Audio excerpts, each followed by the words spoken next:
Musim depan, tim Sriwijaya FC kembali mengarungi Liga 2. Untuk menghadapi musim baru, SFC melalui Sekretaris PT SOM berharap di musim depan, para sponsor yang menaungi tim SFC di musim lalu masih bisa untuk bekerja sama di musim depan. Dan berharap adanya sponsor baru yang bisa ikut bekerja sama dengan SFC di musim depan. Untuk tahun 2020 ini kita harapkan sponsor dengan sponsor yang sudah selama ini membantu kita, juga kita harapkan juga ada sponsor yang baru. Nah, kita sangat mengharapkan sekali sponsor yang lama, Bukit Asam, Bank Sumsel Bubble, ditambah beberapa perusahaan seperti Semen Batu Raja, tetap mendukung, mensupport tim Sriwijaya FC ini, gitu.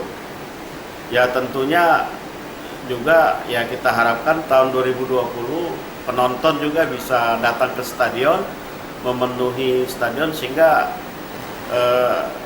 dari sisi income bisa menambah pendapatan daripada manajemen Sriwijaya FC untuk membiayai. Ditambahkan Faisal, di musim depan dukungan dari para supporter juga sangat diharapkan untuk bisa meramaikan stadion saat tim SFC bertanding.